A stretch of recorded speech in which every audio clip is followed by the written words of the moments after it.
Hello, crypto boys and ghouls, and welcome back to the channel, Tales from the Cryptmancer, where we feature content on play and earn games on the blockchain, such as Splinterlands.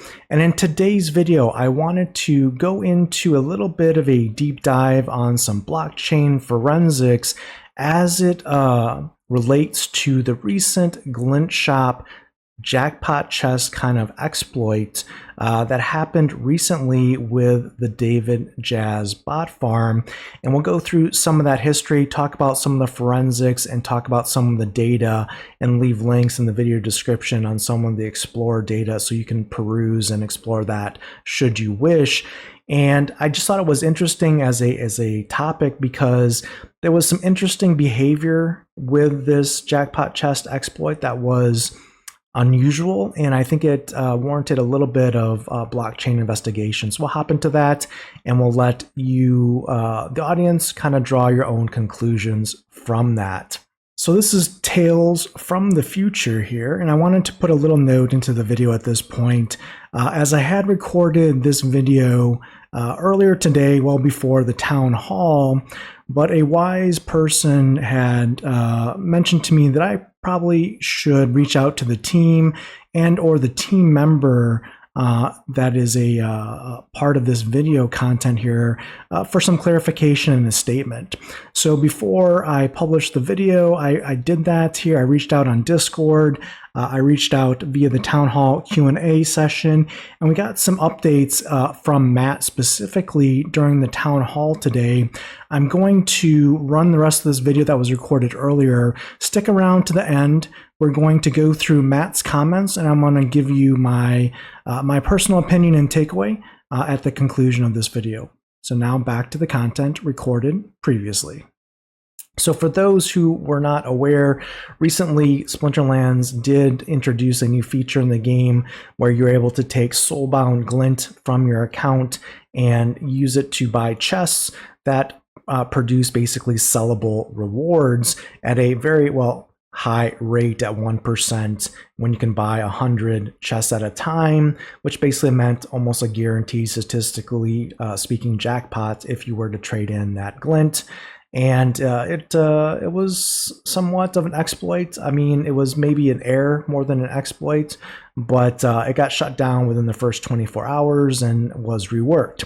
Now, as a result of that, for historical purposes, what we can see here is another community member, Wolf, had documented some interesting behavior from a bot farm out there that was dumping assets on the market, and that was the David Jazz bot farm account.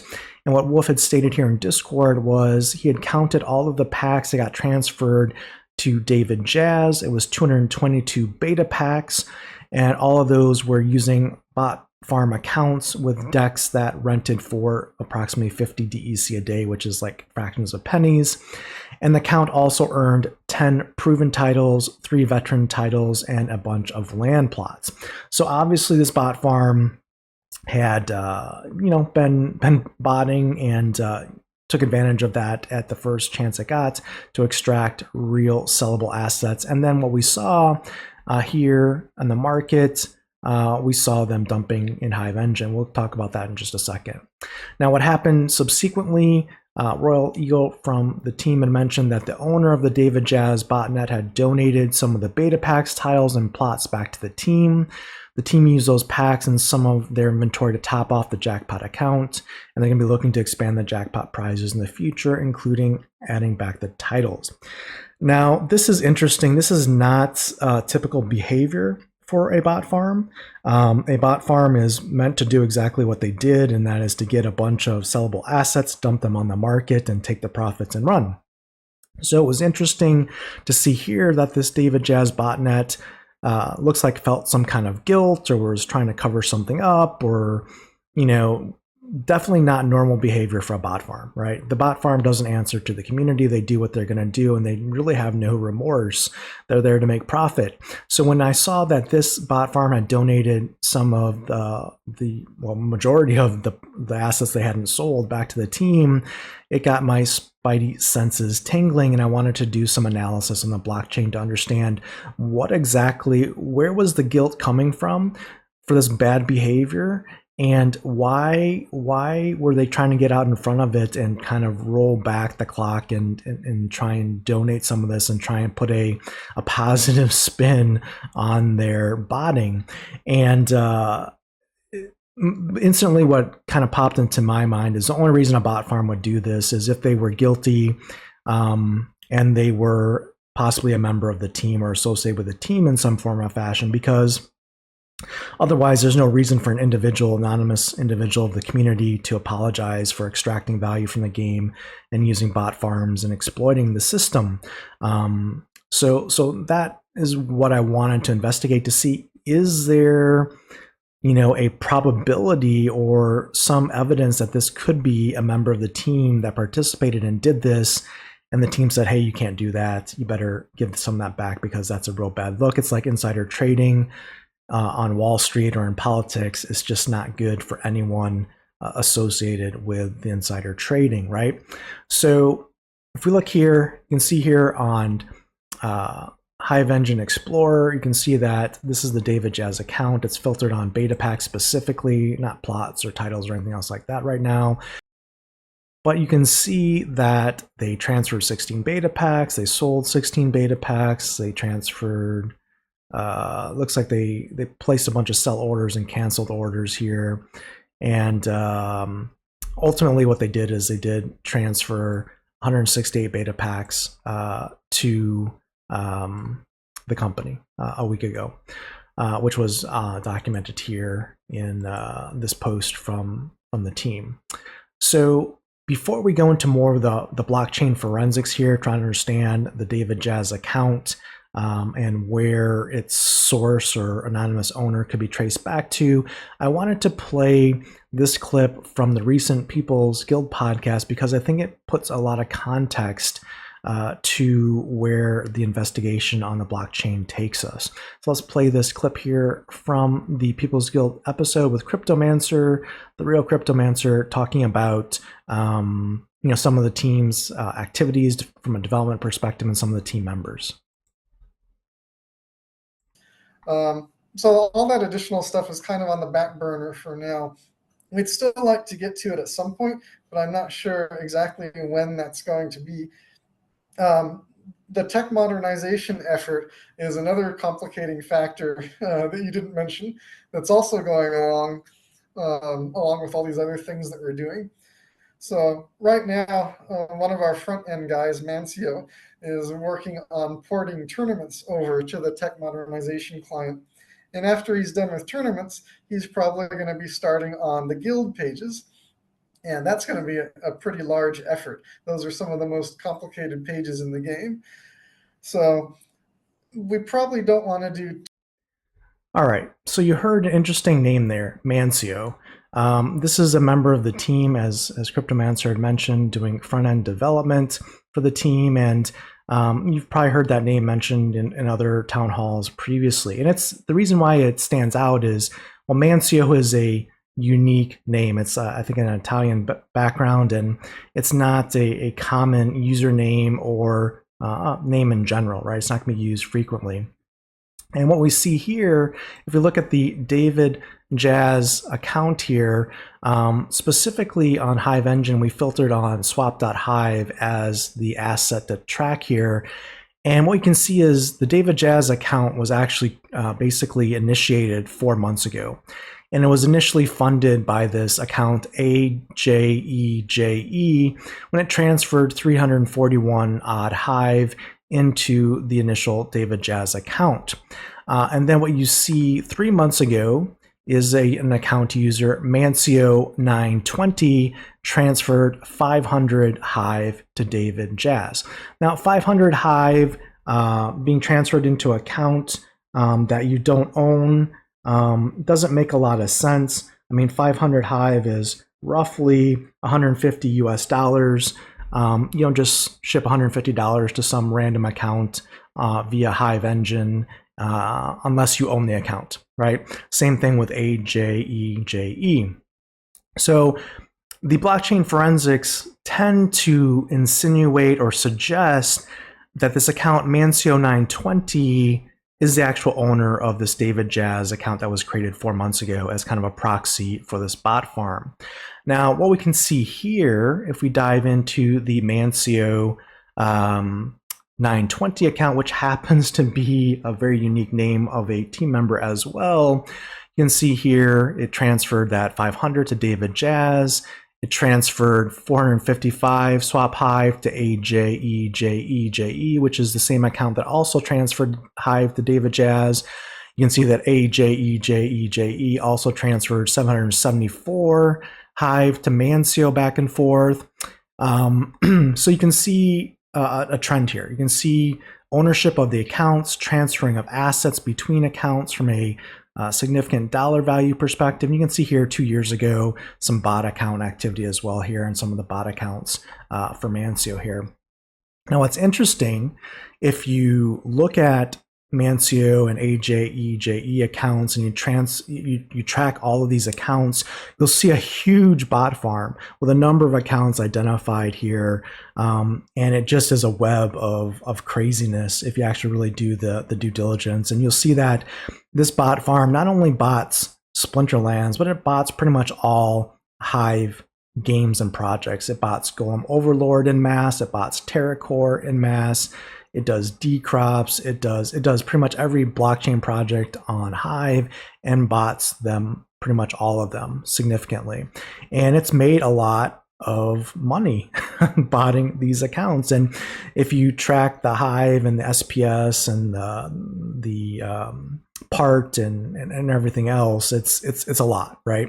And you can see here, if we go back to the AJEJE account, and we look at some of the transfers here, I mean, it's pretty significant. And I would say that if you think that bot farms are poor and don't have SPS to stake and such like that, well, 7 months ago, look at this AJEJE account for this bot farm. Look at this number of SPS that it was transferring around, right? That's not insignificant. And if you look at the number of digits there for that SPS, that's not 1,000 SPS that it transferred as part of its account. That's 1,019,109 SPS that it's moving around its accounts. So yes, these bot farm accounts are millionaire SPS holders. So they have a lot of stake in waiting for voting. And these are not minnows or anything like that. These are big accounts that have been racking up big profits. And that's just an SPS that it's transferring around there, over 1 million SPS. It doesn't account for all of the, if you look at the, on Hive Engine, all of the swap.hive extracts or basically withdrawals, and you start adding that up, it's interesting data. But I will leave the links in the video description for the Hive Engine details on some of those accounts. You can obviously take your time and go through and see just how deep the rabbit hole goes with those bot farms, the number of accounts and the projects and the stuff that those accounts farm. But it all leads back to, again, this David Jazz account being essentially funded and more than likely owned by Mancio 920. Now, what I guess the audience would have to then, I guess, come to a conclusion on, or you'd have to form an opinion to say, is Mancio 920 the same Mancio from the Splinterlands team? And if so, is that why this David Jazz botnet grew a heart like the Grinch and gave some of these assets back to the team? Or was he maybe specifically told, hey, send that back, that's a bad look, we can't be having that from a team member? I don't know. Again, I'm just giving you some of the forensics here around the accounts and tying it to what was mentioned recently as a validated team member in a People's Guild chat. Again, there's no 100% certainty that we can tie to anonymous account owners to real people in the world. I mean, you could create a Tails account on Hive and do all kinds of bad things and say it was me, but there's the blockchain works both ways, I suppose. But you know, at the end of the day, it's interesting data nonetheless. And I just wanted to share that information with you because I thought it was interesting, and we'll see where it goes. At the end of the day, the team addressed the drop rate issue on the chess. They fixed it. The Glint store has a promising future. Matt has come out with a recent pre-proposal talking about how to deal with bot farms and Wild to curtail their exploitation of the game, which I think is a very positive progression, and I look forward to seeing that implemented. And I think Splinterlands is doing the right thing as it pertains to bot farms, getting the economy in check, stopping exploits. And look, at the end of the day, this is a positive direction. It's positive leadership. And honestly, it should have happened years ago, but hey, it's happening now, so we'll take it. And kudos to the team for addressing it and trying to get ahead of it. So this is Future Tales, once again popping in on this video here. And what I wanted to do is I just wanted to append to this video the commentary from Matt on today's town hall, where I did ask the question for some of the content of this video, and he answered transparently. So kudos for Matt for that. So let me play Matt's answer to the question that I asked, as well as his response to Dave McCoy on a follow-up question, and then let me come back here with my personal take and opinion on this. Question from Sinister. Was the David Jazz bot farm owner who refunded Glint jackpot rewards a current Splinterlands team member? Yes, I think I can say that.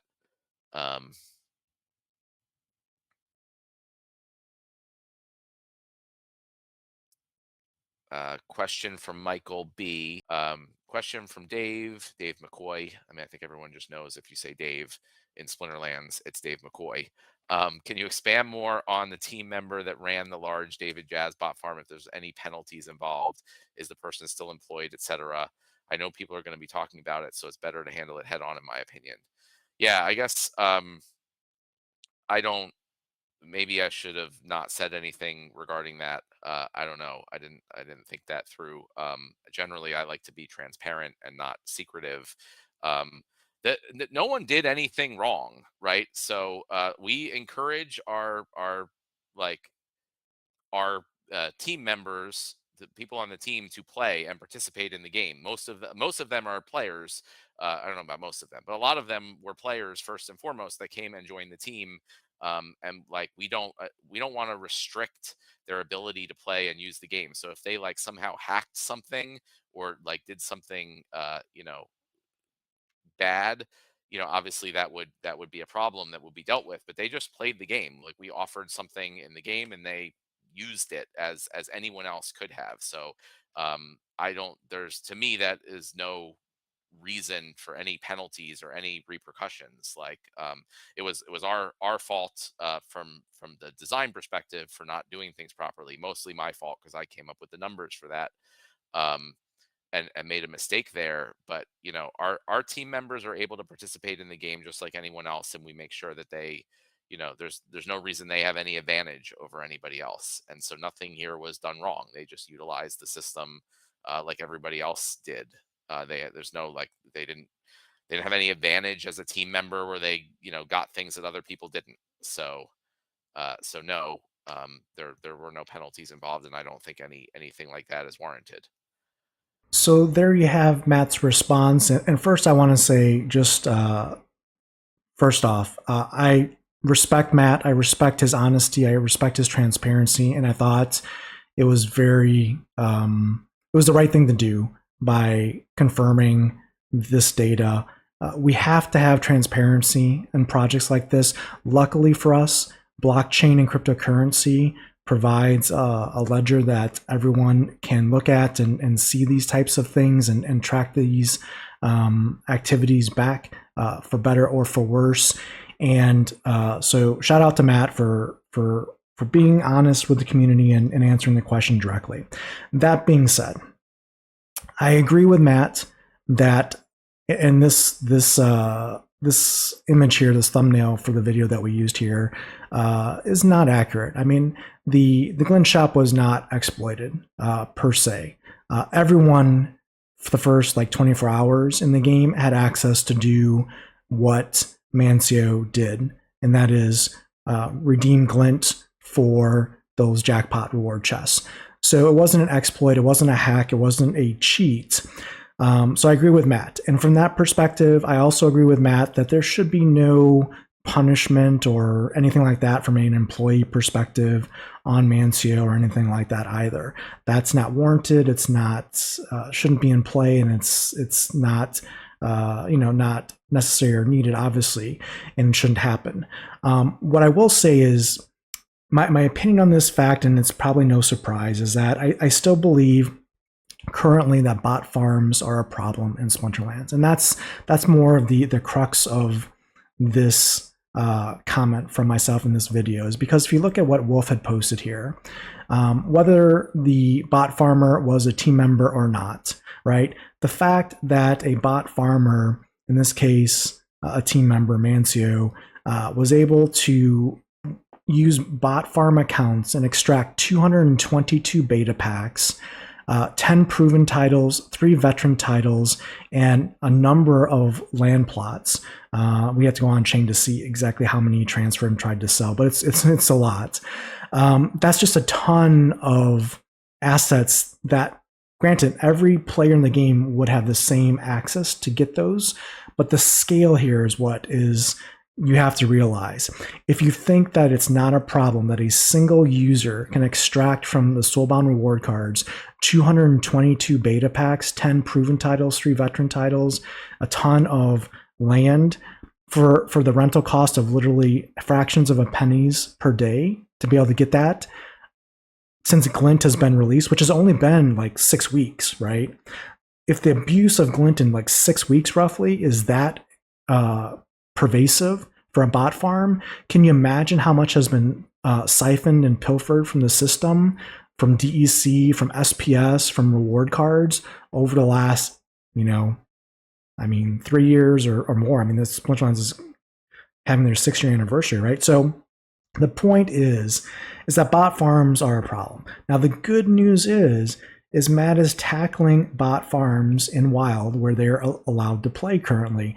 He's working on a solution to address that issue.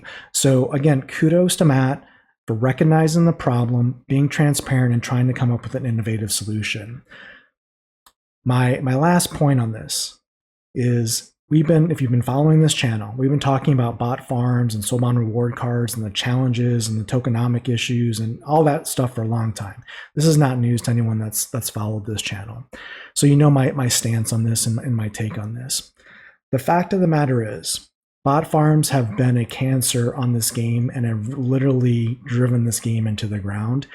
I think we can rise from the ashes here like a phoenix and really start to spread our wings and recover from all-time lows.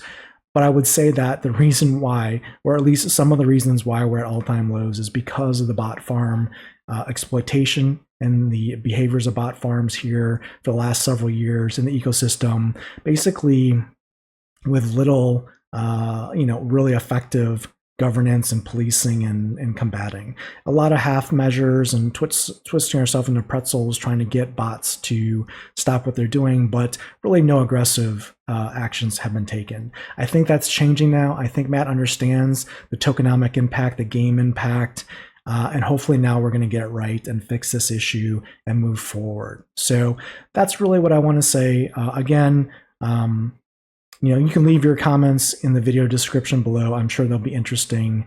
And yeah, we'll just move forward from here. But again, I think Matt is taking the right actions, is doing the right things from a leadership perspective. So I totally respect that, and I look forward to the future here in Splinterlands. Until next time, everyone, keep stacking those stats.